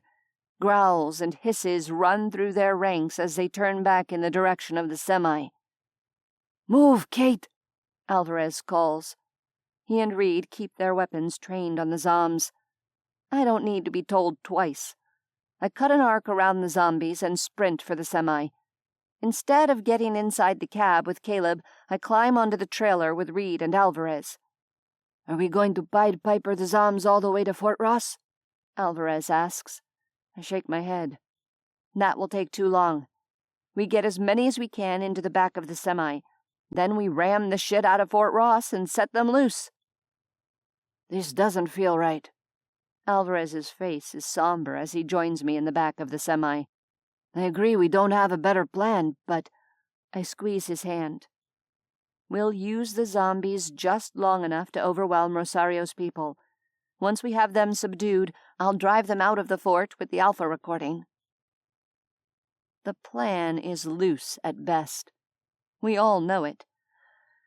But with nothing else at our disposal, it's our only option. Drawn by the earlier gunshots, the zombies have already started back in the direction of the semi. I pull out the recorder and position myself over the open trailer door. Reed grimaces at me. "We're about to load up with passengers from hell." I hit play. The Alpha recording rolls across the road. It may not project like an old-fashioned boombox, but it's enough to get the attention of the zombies. The reaction is instantaneous. Moans ripple among the ranks. Many of them begin loping toward the semi. "Holy fuck," Alvarez breathes. "I'm glad we're on top of a semi." He raises his gun, watching the approaching mass. When the recording ends, the zombies slow, many of them turning in small circles as though searching for their leader. Rewind, stop, play. As soon as the recording begins playing again, they resume their forward lope. In less than 3 minutes, the first zom reaches the semi. A dozen of them totter up the metal ramp into the truck bed. Another half-dozen miss the ramp completely and bump up against the side of the trailer. No one ever said rounding up zombies was an exact science, I mutter. Rewind, stop, play. I continue to lure the zombies into the trailer. Impatience thrums in my chest. No one ever said a zombie roundup could be accomplished in 30 seconds, either. "There's another Alpha." Alvarez takes aim at a middle-aged zombie in a green jacket. Sure enough, the zom clicks and keens its way down the road. It hadn't been with the main pack a few minutes ago. It must have been somewhere nearby and come when it heard the commotion. A thick knot of zombies follows in its wake. Alvarez takes his time, waiting until the Alpha is 50 yards away. His shot echoes in my eardrums. The Alpha falls. The zombies clustered around it scratch at the air in confusion. "Come on," I murmur. "You have a new Alpha now." Their heads cock. Slowly they turn in my direction. "That's right," I say. "Come on, assholes." Another group of zoms reaches us. Another dozen of them ambles into the semi-trailer. Another half-dozen scratch at the outside of the truck in confusion, trying to figure out how to get inside. Play, stop, rewind. Play, stop, rewind. In 20 minutes, we have at least 50 zombies inside the semi-trailer. We haven't seen another Alpha. "Time to go," I say. 50 zoms are more than enough for our purposes. "I hope you have a plan for getting the door closed from up here," Reed says. "I'm not going down there." He waves his gun in a downward direction, taking in the large group of zoms that's clustered outside of the semi-trailer. "We aren't shutting the doors," I reply. "We can't waste time getting them back open when we hit Fort Ross. We need instant pandemonium." I gauge Alvarez's reaction to this. He shakes his head, but doesn't argue with me. I can tell from his clenched jaw that he knows my plan is as good as it's going to get. Reed wrinkles his brow at me. "You're cooking up one scary recipe, Mama." "I know. Come on." We hurry back to the cab. Half a dozen zombies have surrounded it. Their broken nails scratch against the paint. I don't want to risk any of them getting caught in the wheels when we drive away from here. I slide over the windshield, drawing my zombat. "Come here, assholes," I call. The small contingent of them growls at the sound of my voice, moving in my direction. Reed and Alvarez slide down beside me, also armed with knives. "Here, zombie, zombie, zombie," Reed chants. "Come and get it," Alvarez growls. We quickly dispatch them, then climb into the cab with Caleb. "Fire it up," I tell him. "But the doors in the back are still open," Caleb protests. "and the ramp is still down." I shrug. We're not risking our lives to go back there and button everything up. Drive. "But do you know how to drive this thing or not?" I ask. Caleb grimaces. "Sort of." He turns the key, letting the big rig hum to life. Sort of. Well, that's more than I can say. My mouth tightens as I look down the road to Fort Ross. I slide the tape player into the back kangaroo pocket of my pack where it can be easily accessed. "Get us the hell out of here, Caleb."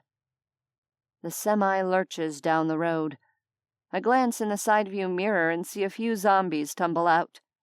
The metal ramp shrieks loudly as it's dragged over the pavement. Then, unattached at the back, it falls to the ground with a bang. "Instant pandemonium. Here we come," Reed says. "God help us," Alvarez says.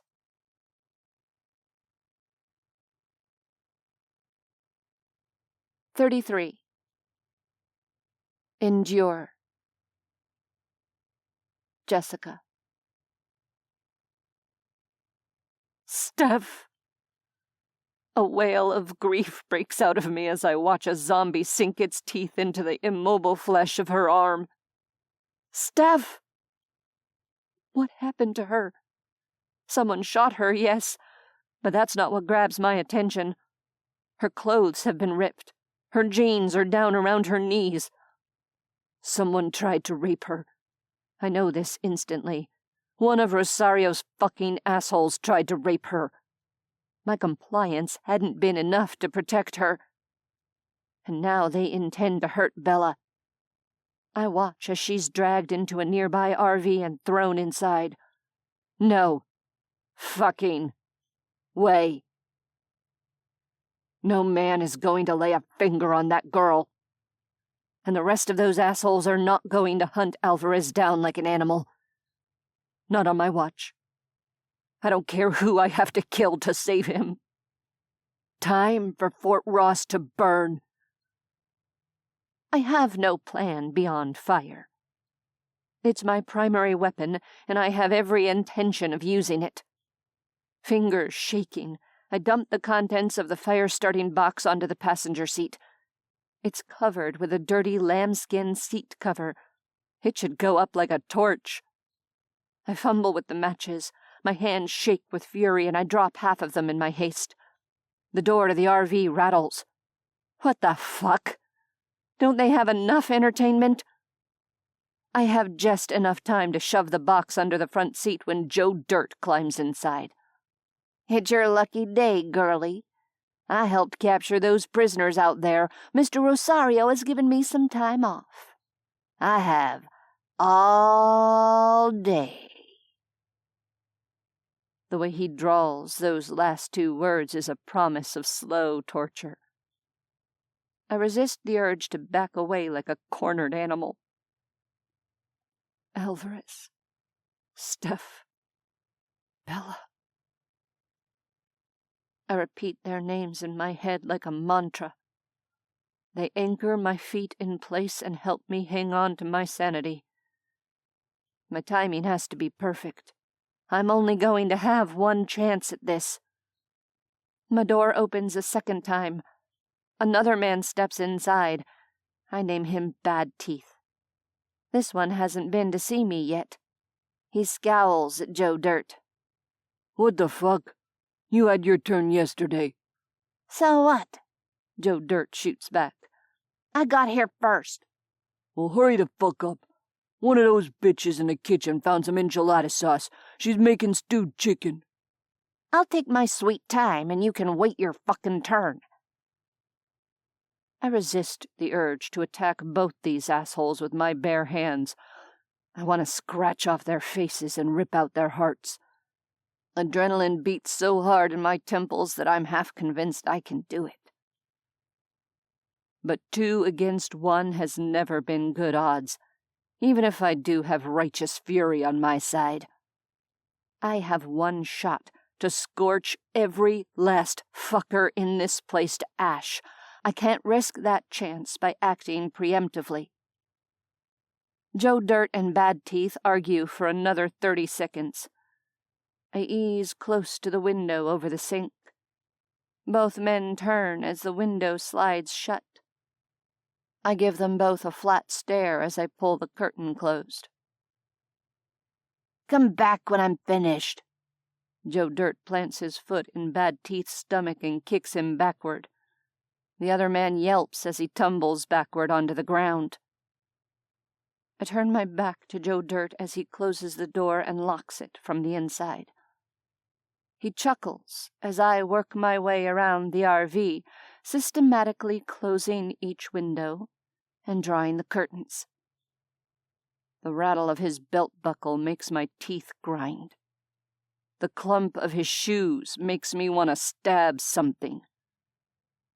The soft crumpling of his pants as they hit the floor makes me wish I had fangs. He grabs me around the waist as I close the last window. His mouth latches onto the back of my neck.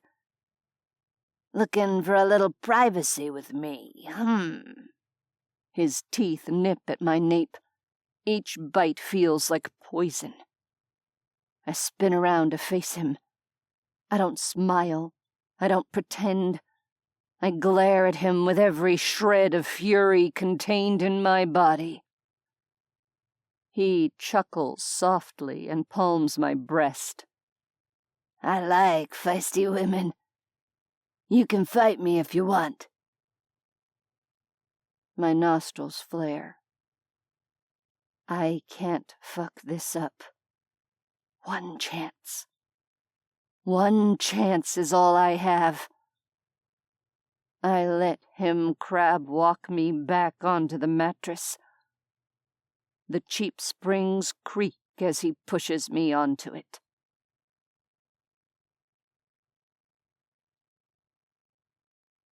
"34. Hallucinations. Eric. Mama Bear will come for us. This is the thought that sustains me as I watch the zombies tear into the flesh of the people who had been massacred in the garden. The jeers of Rosario's people weave with the sound of snapping bones and tearing flesh. Underpinning that are the sobs and whimpers from Alvarez's people as they're forced to watch the bodies of their friends be devoured by zombies. Mama Bear will come for us. Kate always looks out for us, no matter what. I can't look away from the body of the girl I tried to rescue. Sometimes it's a blessing to be nearly blind. I recognize her by the dark hair and the color of her clothing. I'm grateful I can't see the details of her head and face. I'm sorry, guys. I messed up. You fucked up. Ben wheezes and spits out a wad of blood. But your heart was in the right place. Pain makes my head heavy. The ropes cut into my torso, making it difficult to breathe. Have you ever seen those spy movies where the bad guy has a fake tooth in his mouth filled with poison? I ask. I want one of those.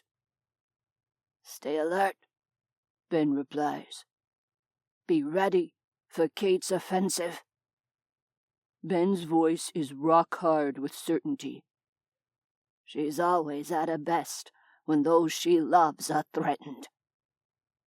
She'll come. Ash's voice is a croak, but I'm surprised to hear steel in it. Kate always comes. Apparently, I'm not the only one pinning my salvation on Kate. This makes me feel marginally better. The man staked to the pole beside us stirs. Kate, he slurs. That Alvarez's friend? The poor bastard is half dead. Yes, Ben tells him. We're Kate's people. The man makes another string of garbled sounds. I can't understand anything he says. Poor fucker has been bitten, Ben says. He's turning. Damn. Bitten by a zom, then strung up on a pole to turn. Rosario's cruelty knows no bounds. Speaking of which, my blurry gaze drifts back to the zombies and their appetizers. How much longer before Rosario turns them on us? Why did you tell Rosario we were sent by Medieval John? Ash asks. She was going to beat an answer out of us, Ben replies. I gave her an answer I'd hoped would satisfy her. Well, it did satisfy her, but we were beaten anyway, just not for information. I have a confession to make, I tell my friends. I'm having hallucinations. I glance across the small, hard-packed clearing to where Tom and Lila stand at the front of the crowd. Jackalope hallucinations? Ben asks. Sort of. It's Lila, and my brother, Tom. At the mention of her name, Lila rolls her eyes. Tom flashes his frat boy smile and waves. My brother is waving to me right now. Either of them have a knife? Ben asks. We could use one right now. Tell the old man I'll leave the killing to the rest of you, Lila says. But he already knows that. I lost my pocket knife weeks ago, Tom says. It got stuck in a zombie eye socket. There wasn't time for me to get it back. We were overrun. I don't relay their message. The fact that I'm having coherent conversations with them tells me just how messed up I am right now. I lean my head to one side and close my eyes, wondering if I can fall asleep. At least if I'm asleep, I won't feel all the pain. If I'm asleep, I don't have to count down the minutes to our execution. If I'm asleep, I don't have to watch the body of the teenage girl I killed get eaten like lunch meat. I thought it was bad with Johnson. Ash's bitterness tugs my eyelids back open. He used to grab me and fondle me whenever Caleb wasn't around. Her throat clogs with anger. I think life here for these people is 10 times worse. I search for words, but they fail me completely. If I don't make it, and one of you do, tell Caleb. Ash's voice trails off, another sob breaking free. Tell Caleb I love him. Finally, Lila says. Caleb has been, waiting forever for Ash to let him in. She stabs a finger at me. You tell her Lila says that. What the hell? Lila says to tell you that Caleb has been waiting forever to hear you say that. Ash half laughs, half cries. Lila, she says. I don't know if Eric's fucking loco or if you're really out there. If you're out there, I miss your cooking. Ben wheezes. The sound is part laugh, part gasp of pain. You're full of shit. You never said a damn nice thing about anything she made. I know, but I still miss it. Lila, I miss you. Even if you did make hard pasta. It's called al dente, Ash. Lila replies. Oh my God. It almost feels like we're all back in Creekside. Our core group still intact and alive. I can almost imagine away the long miles that have stolen friends and landed me beaten and tied to a stake awaiting execution by zombie. What did she say? Ash asks. She had to have a comeback. Lila always had a comeback. She says hard pasta is called al dente. Al dente my ass, Ash says. I've had al dente pasta, and let me tell you, those noodles she made were not al dente. They were hard and crunchy like crackers. Like I said, al dente, Lila replies. Looks like you found yourself some good friends, Tom says. I'm glad. I worried about you a lot. I never worried about you, I reply. You've always been at the top of every game. Straight A's, varsity sports in your freshman year. I was always glad Mom and Dad had you. They loved us both. I know, but I was glad they had one perfect son. Took the pressure off me, you know. Tom shakes his head, a wistful smile on his face. I saw what you did today, little brother. Believe me, Mom and Dad are proud of you. If there's anyone living in a shadow, it's me. Which hallucination are you talking to now? Ben asks. My brother. He was the perfect big brother. I had a perfect brother. Guy was an asshat. Tom straightens indignantly. Tell your friend I'm not an asshat. Tom says he's not an asshat. It's true. He's a good person. I miss him. I miss my brother. Even if I die, I'm not going to let those fuckers take my pride. Ash whispers. It doesn't matter what they do to me. I'm going to die with my head held high. No one is dying, Ben growls. Kate's coming. There's nothing else to say about that.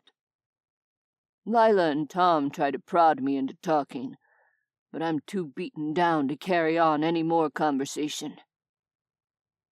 There's nothing to do but wait for Kate, while the sound of tearing flesh fills the air.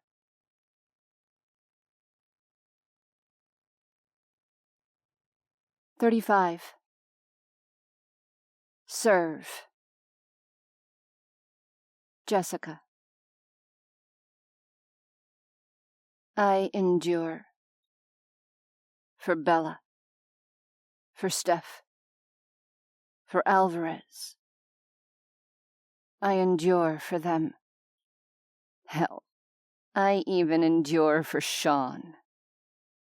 I bite my lip so hard it bleeds.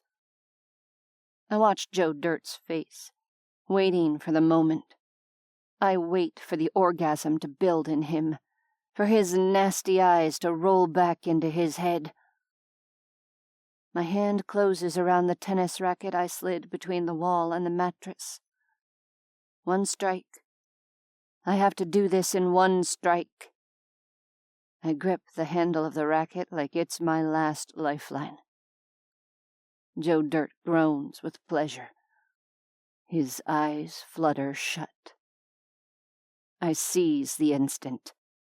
The racket leaps free of its confines. I bring it down with such force the nails meet no resistance.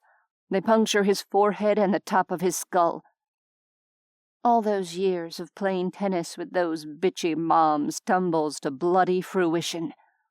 Blood sprays everywhere. Big, goopy clumps spill down the front of Joe Dirt's skull. Satisfaction floods me. I always had a killer serve. I pull up my feet and shove the body away from me. The tennis racket goes with Joe Dirt, lodged in his skull. I yank on my pants and drop to my knees, crawling toward the front of the RV. It's the only part of the vehicle that doesn't have curtains. I crouch low so no one will see me. My hands shake as I once again fumble with the matches. A fist pounding on the door makes me jump. "You done yet?" Bad Teeth calls. "Wait your fucking turn," I screech. "Damn," he replies. "You better save some of that for me, honey." Honey. I grind the word to dust between my teeth. The only thing this honey is going to do is bash in his fucking head. A single match flares to life. I toss it onto the sheepskin cover and immediately light another. I light match after match. A small fire licks upward, curling the ends of the sheepskin. I grab another 2 matchbooks and throw them on. In less than 30 seconds, the inside of the RV is filled with smoke. I back away from the flames, turning my attention to the tennis racket. Joe Dirt does not get to keep the last gift my ex-husband gave me. I plant one foot on his chest and grasp the racket with both hands.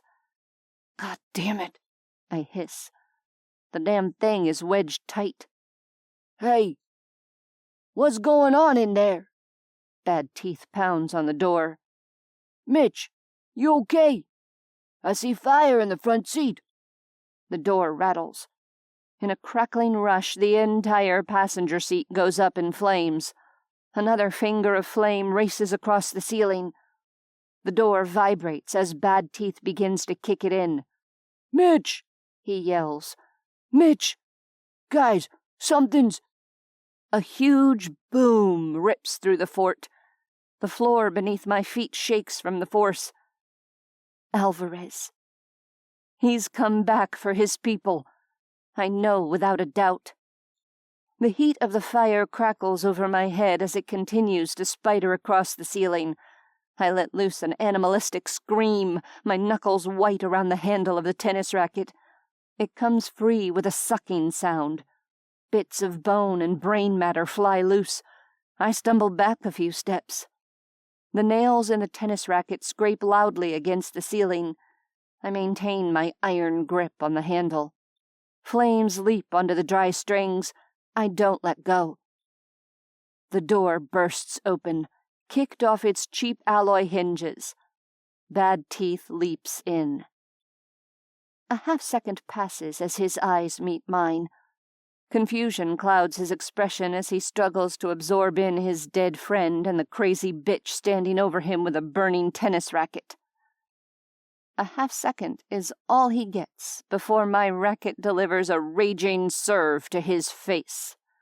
The nails rake across his skin and tear off half of his nose. He grunts at the impact, stunned. His hands come up out of sheer instinct. Screaming, I bring the racket down on his head over and over again. I don't stop until it's a pulpy mess. I stand over both bodies, heart pounding. I raise my tennis racket and scream.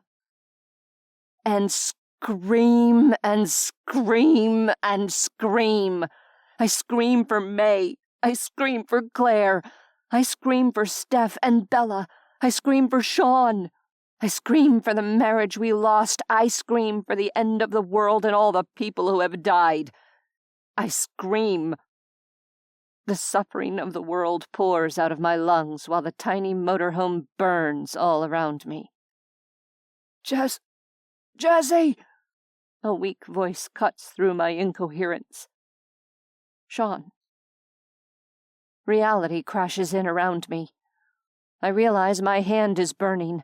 I don't even feel the pain. I should put out the flame on the racket. But then I see Limp Dick's hulking body rush past the RV. Another fucking monster who has to die. A shock of adrenaline courses through me. I leap out of the motorhome and zero in on Limp Dick.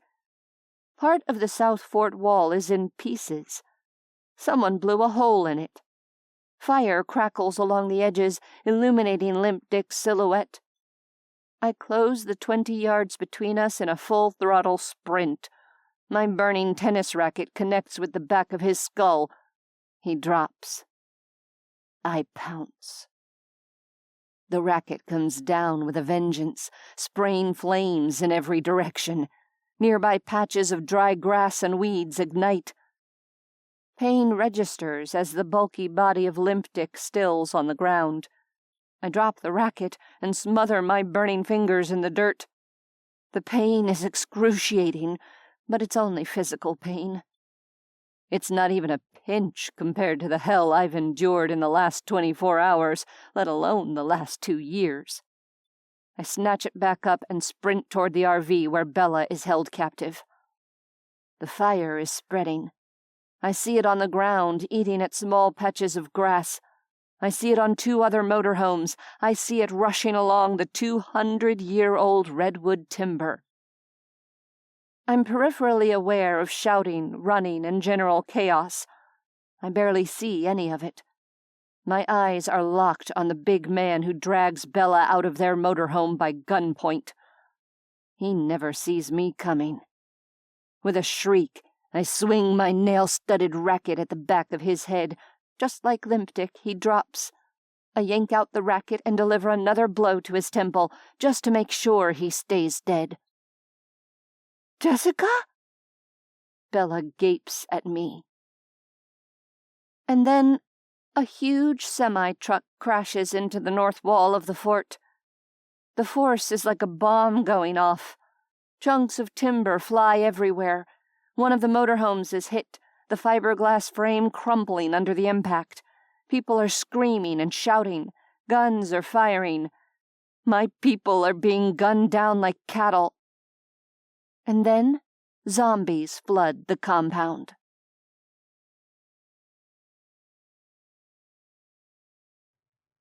"36. Assault. Kate. Hold on, Caleb bellows. 5 seconds to impact. 4. I brace my feet against the floor as we charge the wall of Fort Ross like a bat out of hell. The semi bounces across the grassland surrounding the fort. 3. In the side view mirror, I see zombies pitched out of the back. No problem. They'll find their way to the fort. 2. I'm coming, Ben. 1. The semi explodes through the north wall of Fort Ross. Timber flies in every direction. Big beams of it smash across the front of the semi. The seatbelt locks, pinning me in place. The front of the semi plows into a motorhome, smashing right through it. Caleb slams the brakes. Bullets hit the front windshield. Everybody out! I fling open the door and leap to the ground, gun and zombat in hand. Reed lands beside me. The compound is consumed by chaos. Fire rages along the south wall, started by the grenades from Alvarez. The old timber is going up like a matchbook.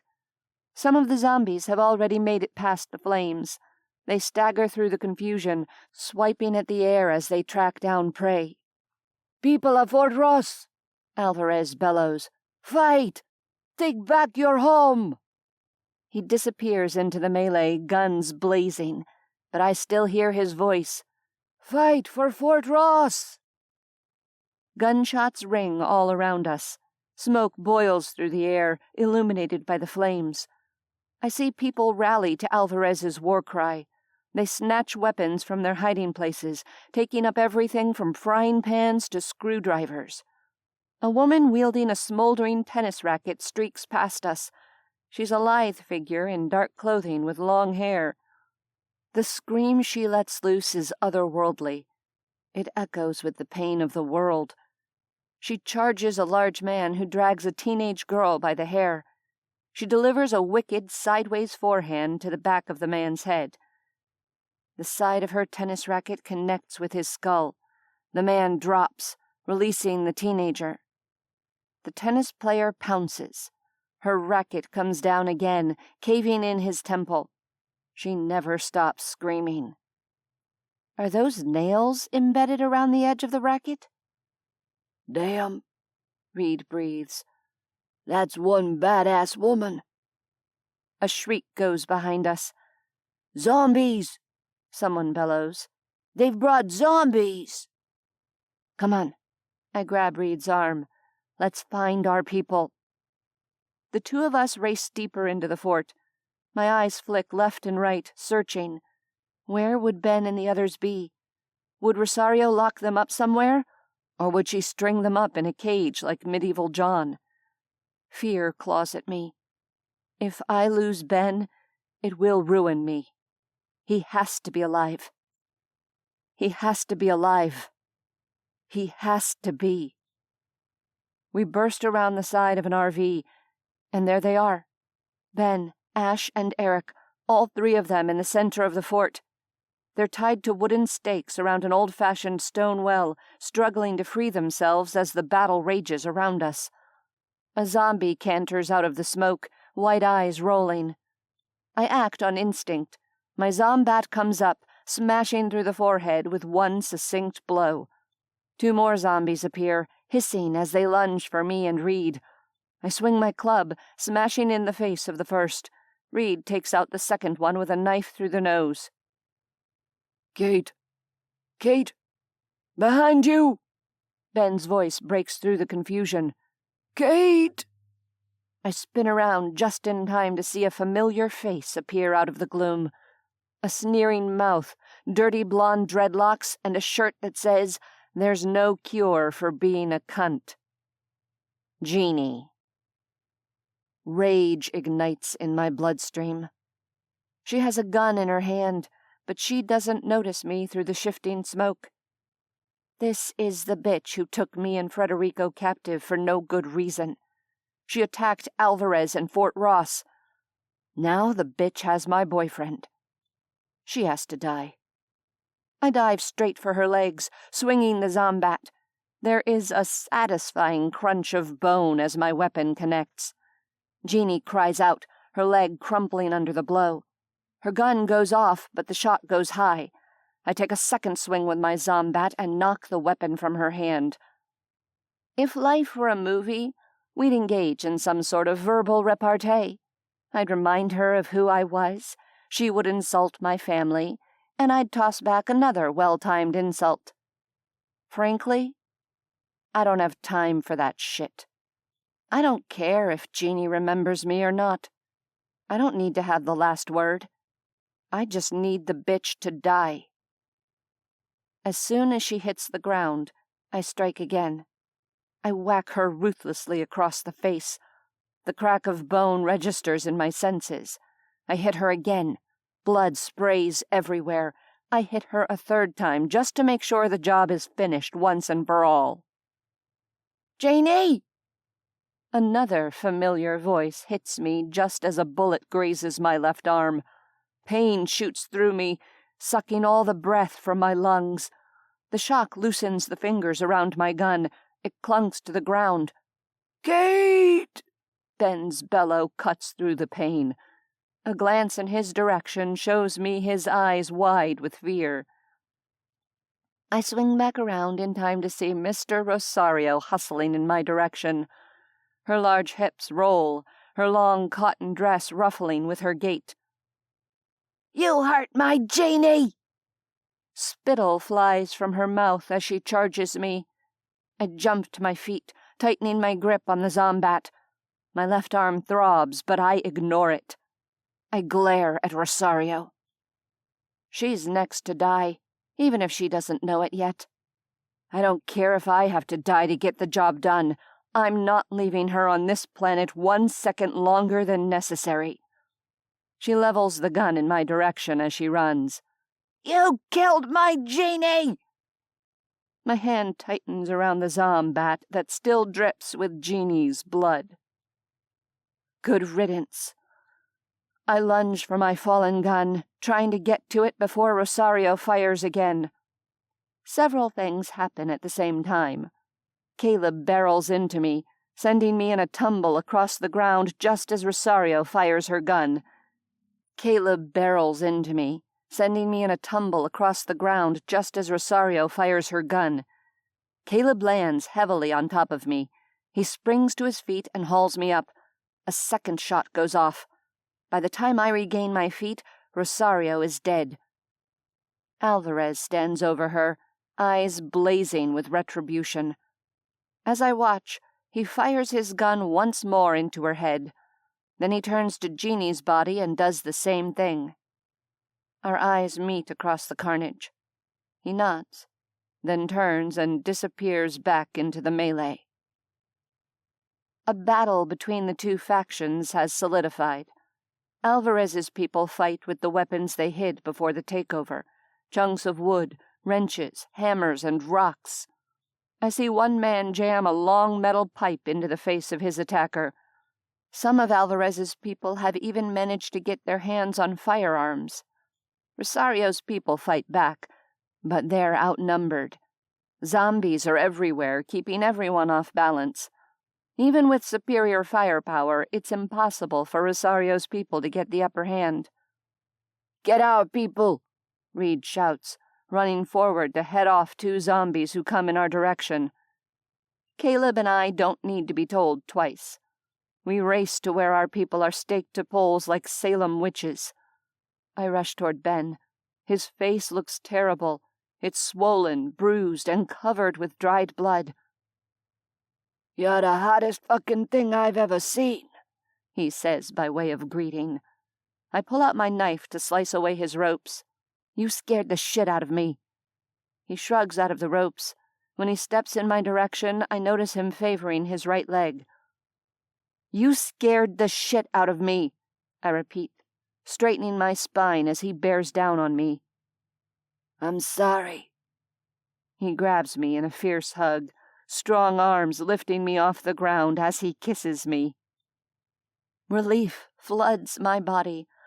I wrap my arms around his neck and kiss him back, barely noticing the pain left by the bullet. Ben is alive and in one piece. I cling to him. I don't care if we're both covered with dirt and blood. I'll never let him go.